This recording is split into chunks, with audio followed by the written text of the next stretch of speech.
सरकार ने भी अभी जो आयु रखी है बच्चे के लिए क्या की है, 3 वर्ष। तो ये जब वो बोलने लगा, और लिखित के लिए यदि हम जाते हैं तो लिखित के भी 2 पक्ष हैं, एक है पढ़ना और दूसरा है लिखना।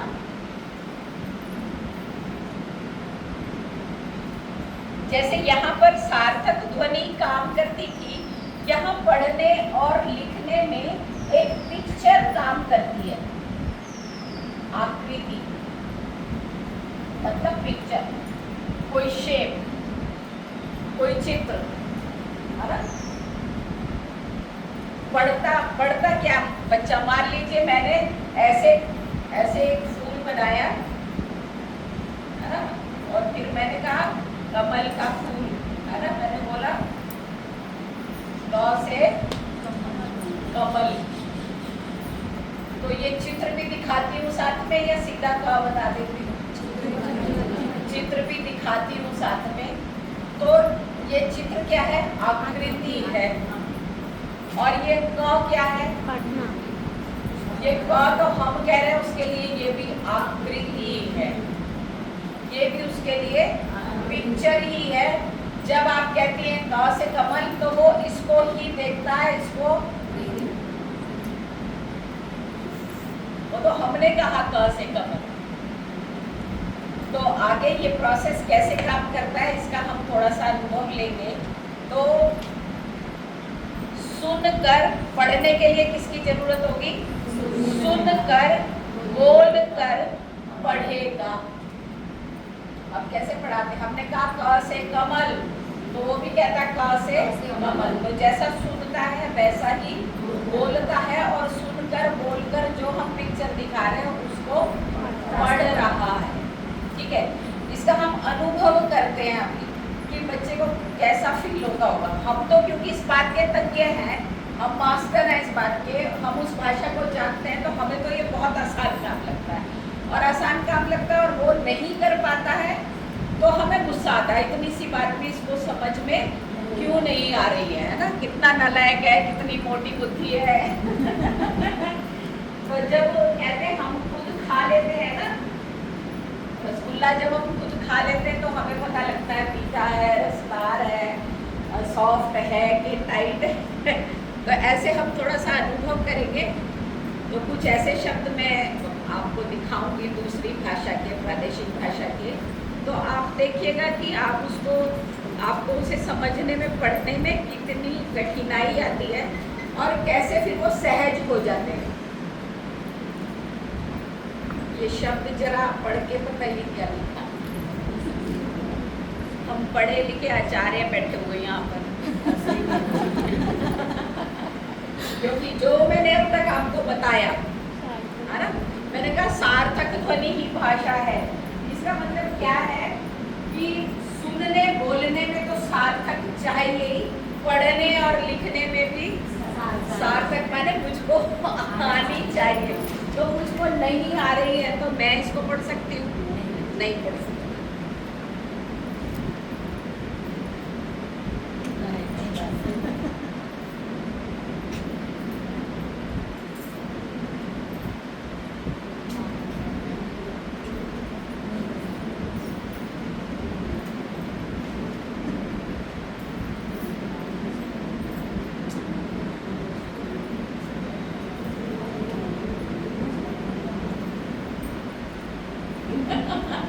इसको कहते हैं काला अक्षर। तो आप जो उसको पढ़ा रही हैं उसके लिए तो भैंस ही भैंस ही भैंस है, और जब उसको नहीं आएगा तो कहेंगे गई भैंस पानी में।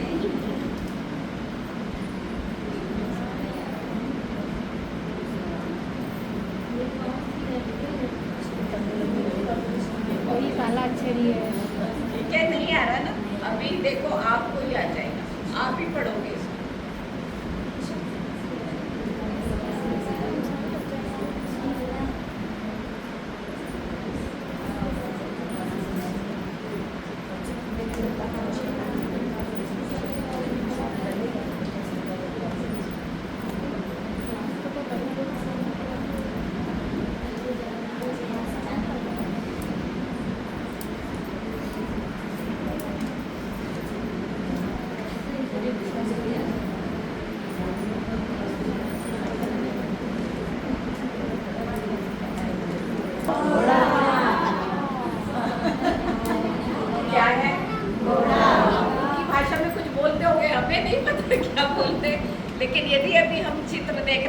सबको समझ में आ रहा कि ये क्या है? क्या है? घोड़ा। आप ध्यान में रखेंगे इसको, मैं दोबारा पूछूंगी। किसी भी सिग्निफिकेंस के साथ आप इसे याद में रखेंगे। कोई भी स्मृति चिन्ह आप बना सकते हैं इसको लेके, है ना? कैप्चर कर लीजिए अपने कैमरे से। ये है घोड़ा।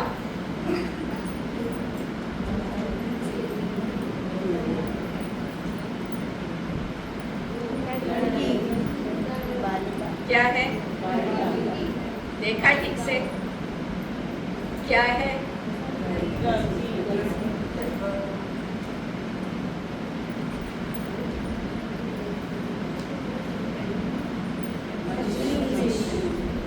क्या है? ठीक से देख लीजिए, आपको याद रखना है ये मछली। ठीक, बच्चे हैं, आपको याद रखना है। अब ये मछली आप कैसे याद रखेंगे वो आपका काम है। ठीक है?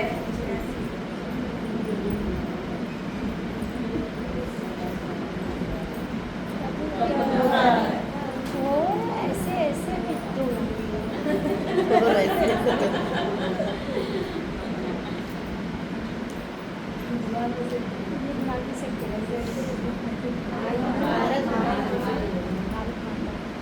क्या है?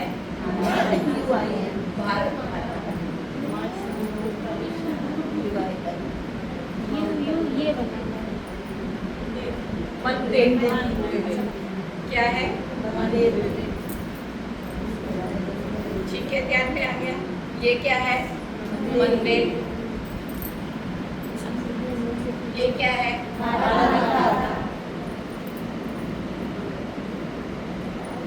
ये क्या है?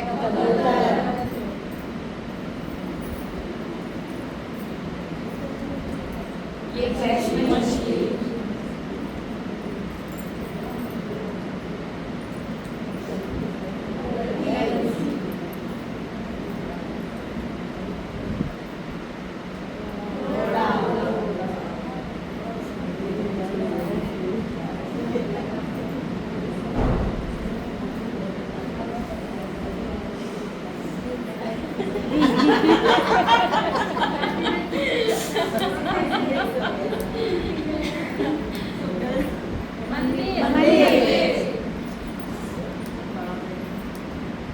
ये लड़की, ये मछली, मछली, ये घोड़ा वाला, ये घोड़ा, ये घोड़ा, ये वो ये कबूतर, हाँ ये भारत माता, वो कबूतर, भारत माता, हाँ ये कबूतर। आगे पढ़ी। आगे नहीं पढ़ा। चलो ताली बजा लो।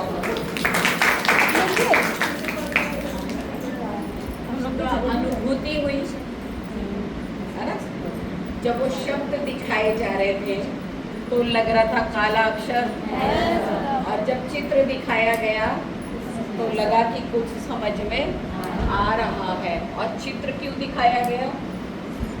चित्र ही क्यों दिखाया गया? वो लिखा हुआ भी तो चित्र ही था, क्योंकि वो चित्र वो उसके आसपास के वातावरण में उसको दिखाई देता है, तो वो चित्र उसको दिखाया गया। वो उस चित्र को देखकर पढ़ता था, जैसे आपने पढ़ा, चित्र को देखकर पढ़ना। फिर वो जो नीचे की भी आकृति थी ना, मैंने कहा पढ़ने और लिखने के लिए क्या चाहिए? आकृति। सुनने और बोलने के लिए ध्वनि, पढ़ने और लिखने के लिए आकृति चाहिए, और आकृति चाहिए ज्ञात से अज्ञात की ओर, मूर्त से अमूर्त की ओर। तो मूर्त जो उसको दिखाया गया वो उसके आसपास के वातावरण में था, और फिर अमूर्त की ओर जो गया वो उसने कभी देखा नहीं था। तो मूर्त देखने के बाद अमूर्त की, इसलिए शिक्षा का सिद्धांत है ज्ञात से अज्ञात की ओर और मूर्त से अमूर्त की ओर, सरल से कठिन की ओर। तो ध्यान में आ गया कि जो हमारी शैक्षिक व्यवस्था है उसमें चित्र पुस्तकालय क्यों है? ज्ञान के लिए, हाँ? मतलब आकृति से बच्चे पहचान ले सकते हम क्लास में चार्ट क्यों लगाते हैं? कि बच्चों को ध्यान में आया? तो इसका मतलब क्या है? जैसा सुनेगा वैसा बोलेगा, जैसा सुनकर बोलेगा वैसा ही पढ़ेगा, जैसा पढ़ेगा वैसा ही लिखेगा। अब मैं आपको ऐसे कह दूं, इसको लिखिए, लिखिए अपनी कॉपी। तो सीधा करे, ऐसे कैसे होता है? हाँ, इधर से शुरू करें इसको तो लिखना। इधर से शुरू करें।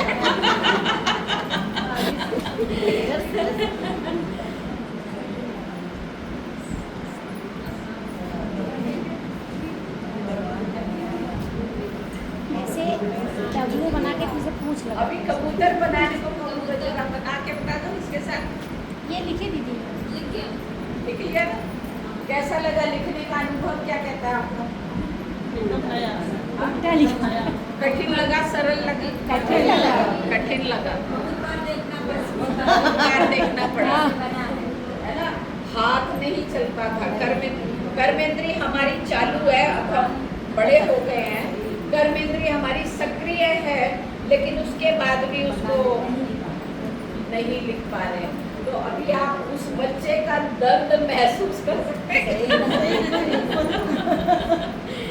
उस बच्चे में जो हम कहते हैं बहुत आसान है, बहुत आसान है, इतना सा भी इसको आता क्यों नहीं है, तो उसकी पीड़ा को हम महसूस कर सकते हैं। तो इसका मतलब क्या है कि सबसे सरल काम है सुनना, फिर सुनकर बोलना, और जब सुनना और बोलना पक्का हो जाता है तब पढ़ने का काम शुरू होता है, और जब पढ़ना पक्का हो जाता है, ये खाली कमल एक बार दिखाएंगे चित्र तो बात नहीं बनेगी, बार बार ये कमल दिखाना पड़ेगा। जब ये पक्का हो जाएगा तो ये पक्का भी हो जाएगा। और ये जो लिखना है, ये इतना नहीं लिखना क से कमल, इसको पूरा लिखना है कमल। उसको वर्णमाला नहीं आती अभी, लेकिन उसके कैमरे ने तो पिक्चर कैप्चर करनी ही है। अब मेरी अकेली की हीरा दीदी कैप्चर कर ले, या हम 3 खड़े हो जाए, या ये पूरा ग्रुप आ जाए। कैमरे ने तो क्लिक करना ही है। तो जो ये आँख है किसका काम करता है? जो ये ज्ञानेंद्रिय है, जो ये कैप्चर कर लेती है, जिस चित्र को ये ले लेती है, वो फिर मनोमय कोश में और विज्ञानमय कोश में, कोश पढ़े लिए आपने, तो मनोमय कोश में और विज्ञानमय कोश में जाके फीड हो जाते हैं, ठीक है? और वो जो फीड हो जाता है, फिर वो संस्कार बन जाता है, आत्मा बन जाता है। वास्तव में संस्कार खाली अच्छे गुण नहीं होते। अगले 3 बजे के विषय में हम और इसके बारे में जानेंगे। तो वो खाली ऐसा नहीं कि अच्छे गुण ही संस्कार है। हम जब खुद लिखते लिखते कई बार चूक जाते हैं, हमें नहीं समझ आता छोटी की मात्रा आएगी कि बड़ी की, कई बार कंफ्यूजन हो जाता है। फिर हम लिख के देखते हैं ऐसे, फिर इस पे लगा के देखते हैं ऐसे, नहीं ये वाला ही ये वाला ही मेरी आंखों को भा रहा है, ये वाला जो है मेरी आंखों को भा नहीं रहा है, तो मतलब यही वाला ठीक है। तो वो कौन कहता है भा रहा है नहीं भा रहा है? जो चित्र आत्मा में जाके स्टोर हो रखा है, वो चित्र डिसीजन देता है कि ये वाला ही ठीक लग रहा है मेरे को। हम तो छोटी की मात्रा बहुत दिन बाद जान पाए हैं, बहुत दिन लगा। तो इसको भी संस्कार कहते हैं। तो संस्कार हमेशा चित्रों का ही बनता है।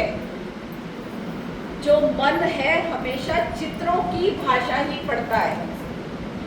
यदि अभी आपको यहाँ से कहा जाए कि अगले सत्र में ब्रेक में आपको नीचे शरबत मिलने वाला है, तो आपको नहीं पता वो नींबू का होगा कि वो रूह अफ़ज़ा बना होगा कि वो दूध की लस्सी बनी होगी, लेकिन तुरंत एक इमेज आपके दिमाग में आ जाएगी कि शरबत मिलेगा। यहाँ से तो कहा कि नीचे ठंडा आपके लिए तैयार है, लेकिन एक ठंडे की तस्वीर, किसी का मन कहेगा अरे नींबू पानी हो तो अच्छा है ना, तो आएगा एक पिक्चर ही आएगी। तो मन हमेशा एक पिक्चर ही पढ़ता है, एक इमेज ही पढ़ता है। ये मनोविज्ञान है, मन का विज्ञान है तो मनोविज्ञान है। तो इसका मतलब यह है कि मन ने जब पिक्चर ही पढ़नी है तो सबसे पहले मैं पिक्चर का सहारा ही लूंगा, है ना, क्योंकि उस एपरेटस के पास और कुछ है नहीं, वो पिक्चर ही रीड कर सकता, पिक्चर रीडर है। तो ध्यान में आ गया आपके? सुनना और बोलना हमने कह दिया, सार्थक ध्वनि होनी चाहिए ये भी हमने मान लिया, दो पात्र होने चाहिए ये भी हमें पता लग गया। इसके बाद इसको और प्रभावी बनाने के लिए उसकी जो उच्चारण है वो शुद्ध होना चाहिए, है ना। कुछ लोग किसी शब्द को कैसे बोलते हैं तो वो भी भाषा जो है वो प्रभावी नहीं होती, तो उसका उच्चारण शुद्ध होना चाहिए। तो हमें जो पढ़ाने वाला है उसको शुद्ध उच्चारण करके, क्योंकि वो जैसा सुनेगा वैसे ही बोलेगा, तो उसको शुद्ध ही सुनाएंगे तो वो शुद्ध ही बोलेगा, तो शुद्ध उच्चारण चाहिए। उसके बाद अगली शर्त क्या है भाषा को प्रभावी बनाने की, कि उसकी शब्द संपत्ति, उसका शब्द कोश बढ़ना चाहिए, है ना। तो इसीलिए ये प्रोसेस हम करते भी हैं, लेकिन इस विज्ञान को कभी हमने सुना नहीं और जाना समझा भी नहीं, तो हमें नहीं पता कि ये हम अपील क्यों करते हैं, अप्लाई क्यों करते हैं हम इसे, ये हमें नहीं पता। तो हम क्या करते हैं, हम अरुण कक्षा में 5 शब्दों के नाम बताते हैं, फिर उदय कक्षा में जाके 10 शब्दों के, फलों के, सब्जियों के, ऐसे बताते हैं ना हम। तो वो क्यों करते हैं कि शब्द संपत्ति में इसकी वृद्धि हो। बाद में हम पर्यायवाची, विलोम शब्द, विपरीतार्थ, ये सब ऐसा हम करते हैं। वो क्यों करते हैं कि भाषा में संतुलन करना आ जाए और भाषा प्रभावी हो जाए। तो ध्यान में आ गया, जब तक सुनना और बोलना पक्का नहीं होगा तब तक पढ़ना पक्का नहीं हो सकता। और लिखना तो बिल्कुल अंतिम चरण की बात है, चौथा सोपान है उसका लिखना। और हम क्या करते हैं, सबसे पहला सोपान हम लिखने की बना लेते हैं। अब यदि हम ये देखें कि पढ़ना, यहाँ हमने 3 वर्ष कहा, सरकार ने कहा 3 वर्ष की आयु है विद्यालय में प्रवेश के लिए। तो मान लीजिए 3 वर्ष का बालक पढ़ने के लिए आ गया, ठीक है, पढ़ने लगा कहा मैंने, सिर्फ चित्र को पढ़ने लगा। वो पहले ये वाला चित्र पढ़ता था, अभी ये वाला चित्र पढ़ने लगा। हमने कहा सार्थक ध्वनि ही भाषा होती है, तो हमें सिर्फ ये क नहीं कहना है, हमने कहना है कमल। और हमने नहीं कहना क से कमल, हमको कहना है कमल से क, कमल से क, क्योंकि कमल ज्ञात है और क अज्ञात है उसके लिए, ठीक है। तो यहाँ पर यदि 3 वर्ष का वो पढ़ने लगा, शब्द भी और चित्र भी, तो अब यहाँ के आधार पर बताइए, पढ़ेगा वो आँख से, है ना, ज्ञानेंद्रिय आँख, और लिखेगा हाथ कर्मेंद्रिय है। तो यहाँ ज्ञानेंद्रिय में गया था और कर्मेंद्रिय में निकलने में उसको 3.5 वर्ष लगे, 3 वर्ष लगे। और यहाँ पर यदि वो 3 वर्ष का पढ़ने लग जाता है तो कर्मेंद्रिय में उतरने में उसको कितना समय लगेगा, आप बताइए। तो उसमें भी 3 वर्ष कितना समय लगेगा लिखने में? 6 वर्ष। यदि बिल्कुल यहाँ पर जाएंगे तो 6 वर्ष कह देंगे, लेकिन ये 4-5 महीने तो गर्भ के थे, 6 महीने तो उससे तो बाहर आ गया, तो 6 महीने तो यही कम हो गए। उसके बाद अब उसकी 3 वर्ष में आके उसकी कर्मेंद्रियां थोड़ी एक्टिव भी हो गई है, थोड़ी चालना उसको मिल गई है। तो कितना? 4 साल 4.5 का लिखने लगेगा या 4.5 वर्ष लगेंगे 3 वर्ष के बाद? 3 वर्ष के बाद वो कितना समय लेगा? कितने वर्ष के बाद? 1 वर्ष। तो हम मान ले 4 वर्ष। यदि हम यहाँ 3 वर्ष में जाते हैं और 3 वर्ष का आधा भी हम कर लेते हैं, हाफ हम कर लेते हैं, आधा तो लगेगा ना, अभी तो 3 वर्ष का ही है, तो यहाँ पर 4 साढ़े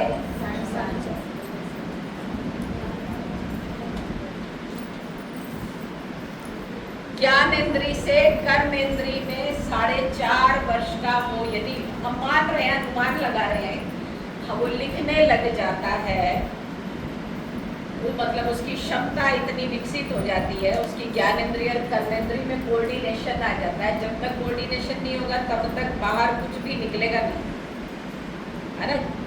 जब तक हमारी एकाग्रता नहीं होती, यदि इस क्लास में आप ध्यान से नहीं सुन रहे हैं तो परिणाम आएगा नहीं। आपने नींद की एक झपकी भी ले ली तो परिणाम कहीं ना कहीं मिस हो जाएगा, खो जाएगा। तो बिल्कुल इसी तरह जब तक ज्ञानेंद्रिय और कर्मेंद्रिय, अभी आप सुन भी रहे हैं ज्ञानेंद्रिय से और नोट भी करे जा रहे हैं कर्मेंद्रिय से, है ना। ध्यान से सुन रहे हैं तो लिख पा रहे हैं। तो यदि उसने यहाँ पर ठीक से उसका कोऑर्डिनेशन नहीं है, वो ठीक से पढ़ नहीं पाया, तो ठीक से लिख भी नहीं सकता। तो ये करने के लिए उसको 4.5 वर्ष यानी 1.5 वर्ष और अतिरिक्त लगते हैं, तब उसकी क्षमताओं का विकास हो सकता तब तक।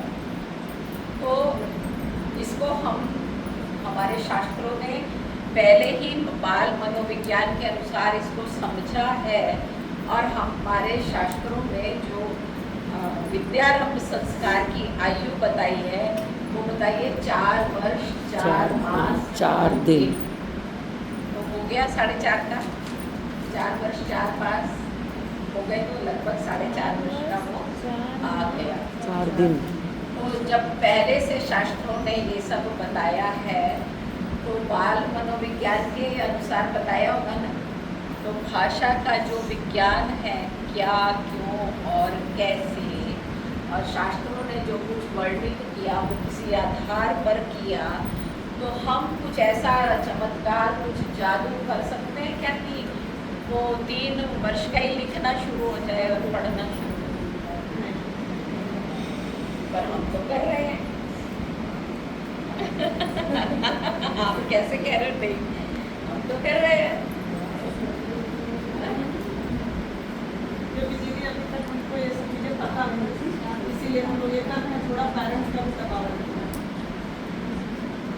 आपको पता नहीं थी, आप कर रहे थे, पेरेंट्स को भी पता नहीं है, इससे वो भी नहीं चाह रहे हैं।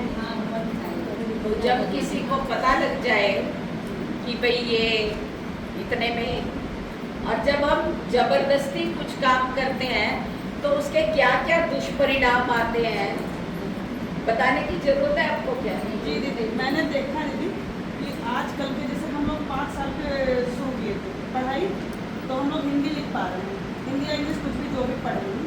लेकिन आजकल के बच्चे 3 साल से जो शुरू कर रहे हैं, 4 में पहुंच जाते हैं, 5 में पहुंच जाते हैं, उनकी मिस्टेक बहुत रहती है। ये चीज़ मैंने नोटिस किया है। क्यों रहती है अभी आप सोच सकते हो।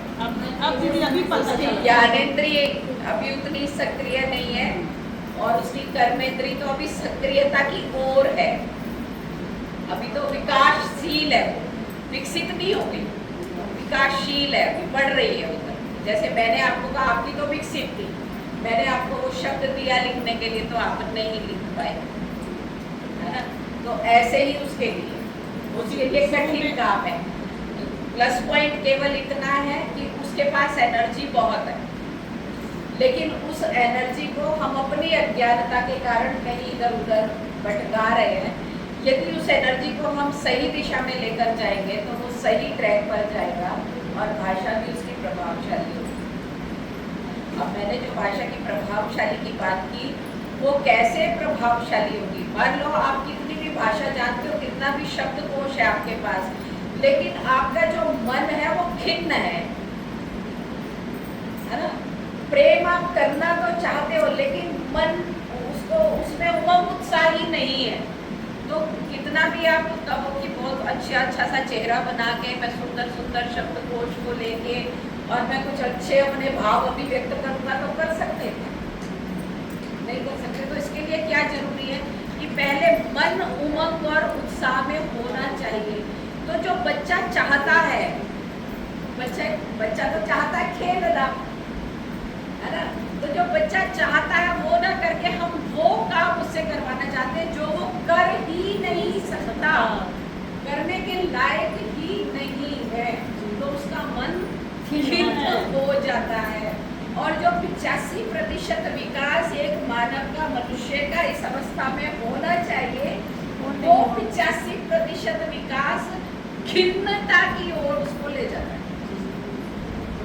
तो आज जो इतनी इरिटेशन है बच्चों में, जो हम जनरल ऐसे कहते हैं, सुनते ही नहीं, कहो तो जवाब ही ऐसे देते हैं, इनको तो कोई बात समझ में ही नहीं आती, हम तो इतने थे तो इतना काम करते थे, हम तो इतने थे तो इतना कहना मानते थे, हम अपना उदाहरण देते हैं, पर अपना उदाहरण देते समय हम अपने माँ बाप का उदाहरण नहीं देते कि उन्होंने हमारी पालना कैसे की थी, तो हम आज इतने खड़े हुए, और हम फिर इनकी पालना का वातावरण इनको कैसा दे रहे थे, वो तो वैसे ही खड़े हो, वो हम नहीं दे पाते क्योंकि अज्ञानता हमारे पास है, ज्ञान हमारे पास है नहीं, सही रास्ता हम जानते नहीं।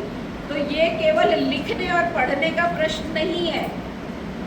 कोई भी व्यक्ति जिसको वो काम दे दिया जाए जिसको करने की उसकी क्षमता ही नहीं है, यदि किसी बीमार आदमी को, जो बेचारा खाकर खुद ही अपना पचा नहीं सकता, उसको कह दिया जाए कि 4 लोगों का खाना बनाना है,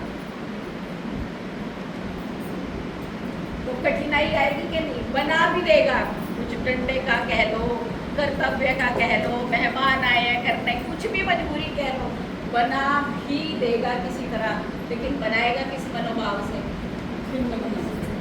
और फिर जो उसको खाएगा उसका क्या बनेगा? तो बिल्कुल यही है, आप उसको क्या, आप भी जो परोस रहे हैं उसको खिन्न मन से, क्योंकि वो कर नहीं सकता, वो करने के लायक नहीं है, तो आप खिन्न हुए जा रहे हैं, खर हुए जा रहे हैं, पर पका पका उसे खिलाए जा रहे हैं, तो वो भी खिन्न हुए जा रहा है। इसलिए बच्चों की कोई रुचि पढ़ाई की तरफ नहीं रहती। अभी जो इतनी बात हम करते हैं, आत्महत्या कर लेते हैं, ये कर लेते हैं, इतने नंबर नहीं आए तो ये कर लेते हैं, वो सब यहाँ, क्योंकि जो शिशु वाटिका में होना चाहिए था, जहाँ पर हमें 85% देना चाहिए था उसको सही रास्ता, तो 85% क्या 5% भी नहीं दिया हमने उसको। जहर तो एक बूंद ही बहुत होता है ना, बोतल भर के थोड़ी पीना पड़ता है, तो वो हम उसे पिलाए जा रहे हैं। तो आज समाज का जो स्वरूप दिखाई दे रहा है वो केवल लिखने पढ़े लिखे तो बहुत है, आज तो पढ़े लिख तो इतने गए। अभी मुझे कल बालिका शिक्षा में विषय लेने गई थी, तो मुझको मेरे मन में एक चिंतन उठा, अब कहीं भी गाड़ियों के पीछे लिखा होता ना, बेटी बचाओ बेटी पढ़ाओ तो अभी देख कर ऐसे लगने लगा, बेटी इतनी पढ़ चुकी है ना, कि उससे दुनिया का बचना मुश्किल हो रहा है बेटी बचाओ क्या मतलब? बेटी पढ़ाओ, बेटी बचाओ नहीं, बेटी पढ़ाओ और परिवार को बचाओ। वो इतनी पढ़ चुकी है, तो पढ़ चुकी है माने क्या पढ़ चुकी है? वो शब्द तो पढ़ चुकी है, वो डिग्री तो ले चुकी है, वो डिप्लोमा तो ले चुकी है, वो प्रोफेशनल तो हो चुके हैं, लेकिन जो पढ़ना था वास्तव में जीवन के संस्कारों में, वो उसने पढ़ा नहीं है। क्यों नहीं पढ़ा है? उसके माँ बाप ने 3 वर्ष की आयु में स्कूल भेज दिया था, नहीं भेजा, और 3 वर्ष की आयु में उसको जहाँ सुनना और बोलना चाहिए था, वहाँ उसने पढ़ा और लिखा। जो काम वो कर नहीं सकती थी वो उसे कराया गया, और इसी बात से वो इतनी भयभीत हो गई है कि ससुराल में जो उसको करना चाहिए था वो अब कर नहीं रही है। तब वो आपके दबाव में थी, आज वो आपके दबाव में। तो इस कदर प्रभाव है ये, यदि ये प्रोसेस को हम समझते नहीं, इस मनोविज्ञान को हम जानते नहीं, और इस मनोविज्ञान का हम सम्मान करते नहीं, तो मैं ही बड़ा हूँ, मैं ही जानता हूँ, मुझे ही पता है, मुझे कुछ पता नहीं, मैं तो उस बच्चे से भी सीखने वाला हूँ, उस बच्चे से भी मुझे सीखना पड़ता है। वो बच्चा कब करवट लेता है, वो बच्चा कब घुटने चलता है, वो कब खड़ा होकर चलने लग जाता है, आप लाख कोशिश करो तो भी आप वो काम नहीं कर सकते। वो ऑटोमेटिक करता है, उसके अंदर में जो सॉफ्टवेयर फिट है वो उससे वो सब कराता है, वो परमात्मा की रचना है। वो वही धीरे धीरे, जब हम ऐसे कहेंगे 6 महीने का हो गया दांत नहीं निकाले, कहते हैं ना, इसका मतलब हमें पता है कि दांत 6 महीने से पहले 6 महीने में ही अन्नप्राशन करते हैं, क्योंकि तब दांत थोड़े थोड़े, तो हमें मालूम है कि 6 महीने में निकलेंगे। इतने महीने का हो गया अभी तक बैठता नहीं है, अब तो बैठने लगा होगा, तो हमें मालूम है कि इतने महीने का बैठता है, पर हमें नहीं मालूम कि उसकी ज्ञानेंद्रिय और कर्मेंद्रिय में कब कोऑर्डिनेशन होगा, वो कर्मेंद्रिय कब उसकी पावरफुल होगी, शक्तिशाली होगी, जब वो उस काम को कर सकेगा। यहाँ हम वो सारे सिद्धांत भूल जाते हैं। तो ये है विज्ञान, भाषा क्या है और क्या, क्यों और कैसे वो घटना घटती है, ये हमारे ध्यान में आ गया। और अब हम सीधा काम करेंगे, ऐसी मेरी अपेक्षा है। तो और आगे विस्तार में ज़्यादा नहीं जाएंगे, क्योंकि समय हमारे पास कम बचा है। तो थोड़ा सा प्रयोग हम उसका हमने करके देख लिया है, लेकिन इस विज्ञान के आधार पर एक शिशुवाचन माला हमने बनाई है, उसको थोड़ा सा आपको दिखाती हूँ। ये 8 भाग में पुस्तकें बनी हैं, छोटे छोटे पतले पतले भाग हैं। इस पूरे विज्ञान को फॉलो करते हुए 8 भाग में बनी है। इसमें जो भाग 1 है, चित्र बड़ा है इसमें, और अक्षर भी बड़ा मोटा ऐसे लिखा हुआ है। जैसे मैंने आपको कहा कि कैमरे, आँख का काम है कैमरे का, से कैप्चर करना उसको, तो ऐसे वो इसको कैप्चर करना है। और इसमें वो सब चित्र हैं जो आसपास के वातावरण में वो देखता है। चित्र वो ही दिखाने हैं जो आसपास आपके होते हो। कुछ फल यहाँ होते हैं, दूसरे शहर में नहीं होते, कुछ इस देश में होते हैं, दूसरे देश में नहीं होते। तो जो आपके देश में होता है, जिसको वो भविष्य में देख सकता है, वो ही उसको दिखाना है। ठीक है, ये भाग 1 है, चित्र बड़ा है, अक्षर भी मोटा है। अब इसमें ये हम कहें कि शब्द संपत्ति में वृद्धि होनी चाहिए, तो उस कबूतर को उठाकर रखा है, चित्र छोटा कर दिया है, शब्द भी छोटे कर दिए, क्योंकि अब फोकस उसका बन गया है। नया मोबाइल हो तो जरा फोकसिंग करने में टाइम लगता है, जब हम उसके अभ्यस्त हो जाते हैं तो हो जाता है ऐसे। तो फिर ये कैटेगरी भी इसकी बना दी है, ये पक्षी हैं, ठीक है, ये 4 शब्द इसमें ऐसे दिए हैं। इसकी टीचिंग एड कैसे बनानी है, सिद्धांत क्या है, ये वाला सिद्धांत यहाँ पर लिखा हुआ है। टीचिंग एड कैसे बनानी है, एनडीएम इसका वो ऐसे लिखा हुआ है, पीछे दिया हुआ। इसके बाद खाली शब्दों से हमारा काम नहीं चलता, वाक्य रचना जाती है। तो वाक्य रचना के लिए भी चित्र का इस्तेमाल किया है। तोता उसने भाग 2 में पढ़ा है, और यहाँ पर वो क्रिया करके दिखा रहा है, वो उड़ता है। तोता वो पूरा पढ़ेगा, वो नहीं पढ़ेगा, उड़ता है। तोता उड़ता है, ठीक है। तोता, तोते की स्कैनिंग उसने वहाँ कर रखी है, उड़ता है कि यहाँ पे कर लेगा। हमारे 2 पुल्लिंग रहते हैं, स्त्रीलिंग और पुल्लिंग, तो वहाँ पर उड़ता है, यहाँ पर उड़ती है। ये वाचनमाला, ये सिद्धांत हमें अखिल भारतीय स्तर पर सिखाया गया। सिखाकर हमने सोचा हम अपने उत्तर क्षेत्र में इसका प्रयोग करेंगे। तो उन्होंने इसको 5 भाग में बनाया था, लेकिन हमारा ये 8 भाग में बना। कारण क्या हुआ कि उनका छोकरो भी खावे छे, उनकी छोकरी भी खावे छे। लड़का भी खाता है और लड़की भी खाता है। हाँ। लेकिन हमारे यहाँ लड़का खाता है और लड़की खाती है। तो हमें ये 2 भाग इसके और बनाने पड़े, तो 5 से हमारे 8 भाग बन गए। तो अभी हम इससे आगे बढ़ेंगे।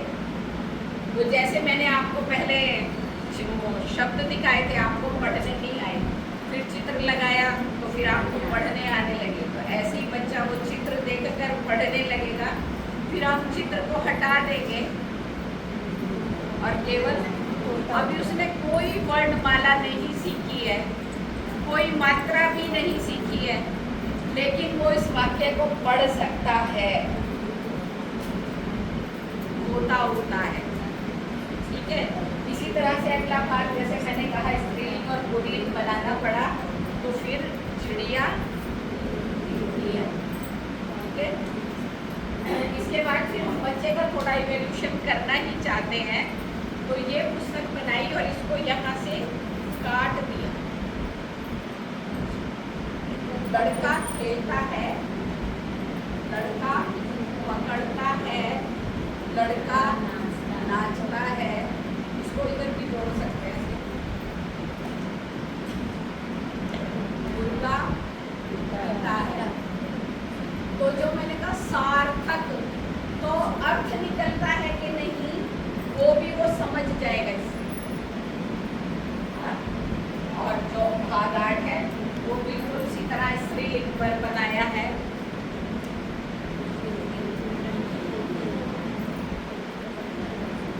ऐसे बिना कुछ, क्योंकि ये सब भाषा जो है ये सुनने और बोलने का ही काम, ज्ञानेंद्रिय और कर्मेंद्रिय का कोऑर्डिनेशन सिर्फ चाहिए और कोई आपको इसमें वसीलाकारी नहीं करती।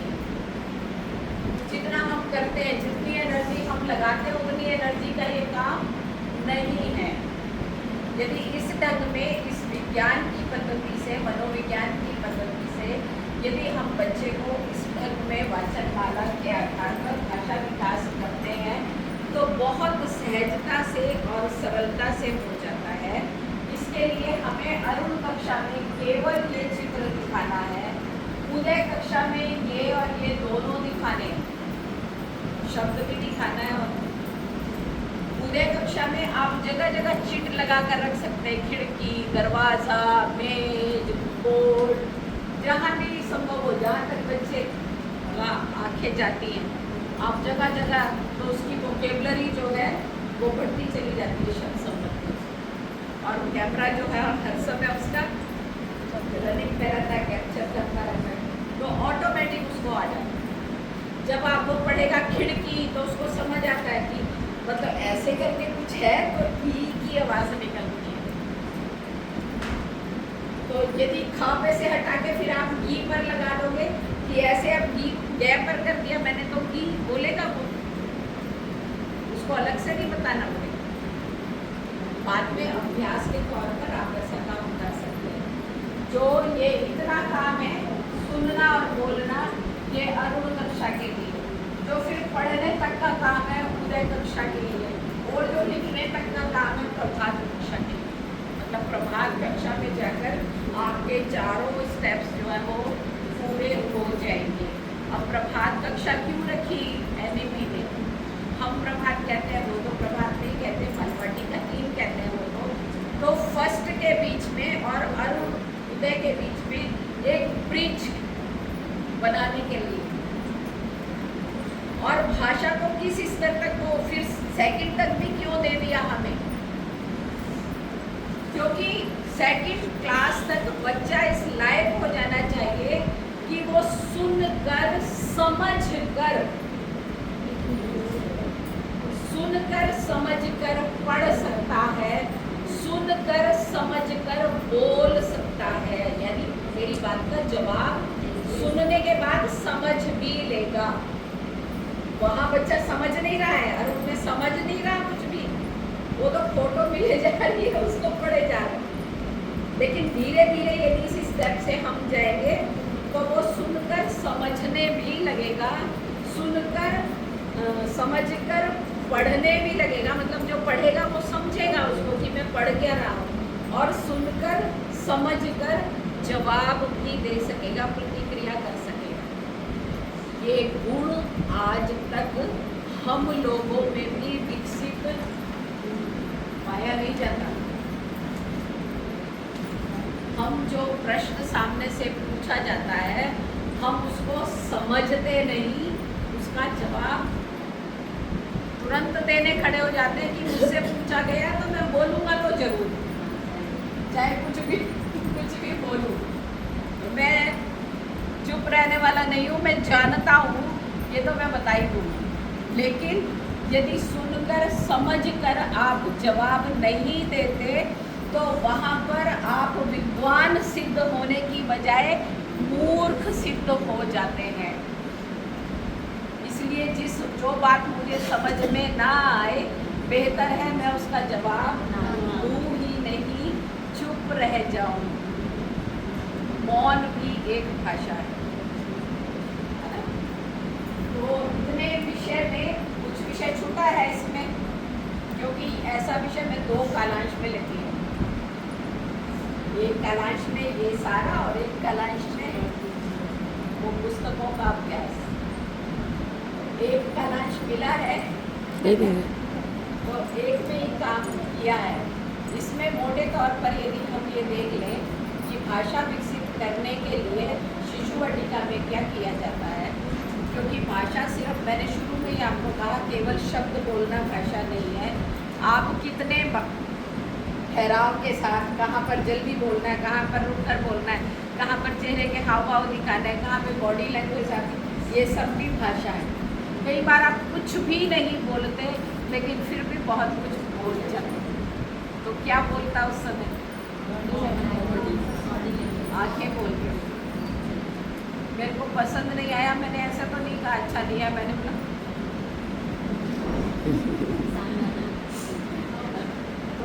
तो सामने वाले को कोई कुछ बोल रहा, मुझे पसंद नहीं आ रहा, मैंने ऐसे देखा और सुन के समझ आ गया, इसको मेरी बात पसंद आई नहीं। तो इसलिए भाषा कई तरह की होती है। भाषा को यदि हम बांटें तो 4 तरह की भाषा होती है। वैखरी भाषा, मध्यमा भाषा, पश्यंती भाषा और पराभाषा। भाषा ना कह के हम इसे वाणी कहेंगे तो वैखरी वाणी, मध्यमा वाणी, पश्यंती वाणी और परावाणी। वैखरी भाषा वाणी माने जो ये मौखिक जो हम बात कर रहे हैं, ये वैखरी। वैखरी माने उसमें कोई खरी नहीं है, जैसे हम कहते कक्का किक्की है ना, कोई व्याकरण नहीं है उसमें, बात केवल समझ आनी चाहिए सामने वाले को, मेरी इतनी बात है, तो वो वैखरी भाषा। मध्यमा भाषा, जिस माध्यम से मैं उसको बता रही हूँ, बॉडी लैंग्वेज से बता रही हूँ, संकेतों से बता रही हूँ, इशारे से। अब मेरे पेट में मान लो दर्द है कुछ और मैं यहाँ पर भाषण दे रही हूँ, बोल नहीं सकती, तो मैंने दीदी की तरफ देख के, मुझे प्यास लग रही तो मैंने ऐसे बोला कि किसी को, तो मैंने बोला नहीं पानी लाओ, पर ऐसे किया तो मेरी समझ, तो मैंने, मेरा माध्यम बना, उनकी पश्यंती बनी। मतलब इशारा करना भी आना चाहिए और इशारे को समझना भी आना चाहिए, तो ये पश्यंती होगी। फिर परावाणी की यदि हम बात करें तो वो ना वैखरी होती है, ना वो पश्यंती और मध्यमा होती है। वो जैसे मैंने कहा कि कुछ नहीं होता उसमें। मान लीजिए किसी प्यासे को आपने पानी पिला दिया, किसी भूखे को आपने रोटी खिला दी, किसी गिरते को आपने उठा दिया, ना आप कुछ बोले ना वो कुछ बोला, लेकिन दिन भर बड़ा सुकून मिला, दिन भर बड़ी। कई बार हम फोन उठाते हैं और कहते हैं अरे मैं तो तुम्हें फ़ोन मिलाने के लिए फ़ोन मिलाया था और इतने में तुम्हारी कॉल आ गई। ये है परावाणी, परेगी परेगी, ट्यूशन हो जाती है जिसकी। मैं जान जाता हूँ कितनी बार ऐसा होता है। मेरा बेटा आकर बोलेगा क्या बनाया ये, अरे मैं सोच ही रहा था बहुत दिन हो गए खाए। ये परावाणी, जिसमें कोई कहता है मन दुआएं देता है कि तुम सदा खुश रहो, तो ये परावाणी। तो ये सब वाणी, क्योंकि 85% बच्चे का विकास होना है, तो हमें यहीं पर सिखानी है, इसी आयु में सिखानी है अपने ये सब। ये नहीं कि कोई करामात, परावाणी तो बहुत ऊंची चीज़ है, लेकिन उसे अनुभूति तो आज ही होगी। उसकी जो डिश है वो तो आज ही खा ली है, कल तो भर जाएगी। तो आज ही उसे किसी ऐसी चीज़ से भरो जो जीवन भर उसके काम आए। तो ये सब बातें जब हमें सिखानी है, तो हमारे जो 12 शैक्षिक व्यवस्थाओं में 14 क्रियाकलाप होते हैं, वो इस वाणी का ही काम करते हैं, इस भाषा विज्ञान का ही काम करते हैं। तो क्या क्या है वो? गीत, संगीत, कहानी, नाटक, वार्तालाप, म्हणतो निरीक्षण परीक्षण जो भी आप कह रहे हो ना, वो सब प्रयोग नहीं, भाषा के बगैर तो खैर कुछ भी नहीं होना, प्रयोग भी नहीं होने। वो गीत संगीत, जब हमें परावाणी सिखानी है तो कैसे सिखाएंगे बच्चे को? वो तो है ही पढ़ेगी, तो हम कैसे सिखाएं? उसका तो कोई मूर्ति नहीं है, तो हम कैसे सिखाएं वो मूर्ति, है ना?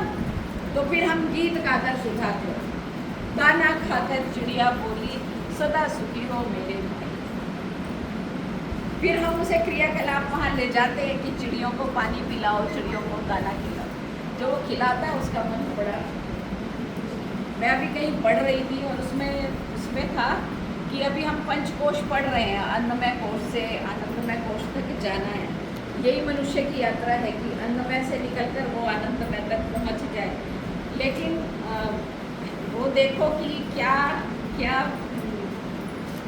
चक्र है कि बच्चा आता ही आनंदमय कोश में है, वो तो आता ही आनंदमय कोश में है, और लेकिन वो तो बाहर खड़ा हुआ, मैं कीचड़ में दबाऊं मैं जो शिक्षक हूँ उसे रास्ता दिखाने वाला, मैं कीचड़ में दबाऊं, मतलब मैं अन्नमय कोश में जी रहा हूँ। वो आनंदमय कोश में कहता है आजा आजा मेरे पास आ, मैं कहता हूँ तू आना इधर है कि नहीं? मतलब जिस लौकिकता में, जिस भौतिकता में, जिसमें मैं उलझा हूँ ना, उसमें उसको भी ले आता। पढ़ना ही तो जिंदगी है, पढ़ के ही तो ऑफिसर बनेगा, पढ़ के है कि नहीं ऐसा? जबकि ऐसा है क्या? कबीर दास पर लोग पीएचडी करते हैं,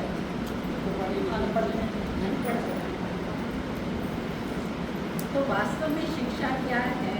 वो आनंद में कोश को जगाने की बात है।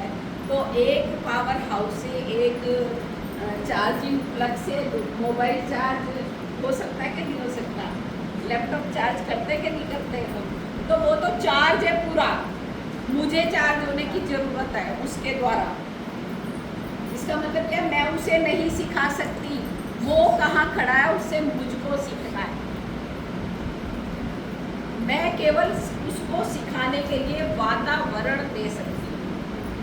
वातावरण देना, किसी को भी सीखने के लिए वातावरण देना। ये वर्ग में जो आप सीख रहे हो, इसके लिए खाली सीख ही थोड़ी रहे हो, खाली लेक्चर ही थोड़ी हो रहे हैं। एक पूरा वातावरण आपको दिया जा रहा है, आपका मनोमय कोश भी बना रहे, आपका विज्ञान का कोश भी बना रहे। तो ऐसा एक वातावरण हमने उसको देना है। वो शिशु वाटिका का काम है, वो शिशु वाटिका की व्यवस्थाओं का काम है, वो शिशु वाटिका के क्रियाकलापों का काम है। वो मेरी समझ का काम है कि यदि मुझे गीत कराना है तो कौन सा कराना है, मैं उसको क्या देना चाहती हूँ, क्या सिखाना चाहती हूँ, किस ढंग में सिखाना है ना? सिखाना तो मुझे वातावरण है। और क्या? पेड़ देते मीठे फल, नदियाँ देती शीतल जल, तो वो वातावरण में तो जाएगा ही नहीं, पर्यावरण में गया कहीं क्या? तो आपकी रिदम बताएगी कि आप खुद किस भाव से, किस अनुभव से उसको गा रहे हो, तब वो उसके अंदर में उतरेगा। तो काम तो मैंने कर दिया, गीत कहा था शिशु वाटिका वालों ने सिखाया था, ये गीत सिखाए वो मैं गा रही हूँ, वो मैंने क्लास में करा दिए। वो उन्होंने कैसे सिखाया था, तुम उसको कैसे लेके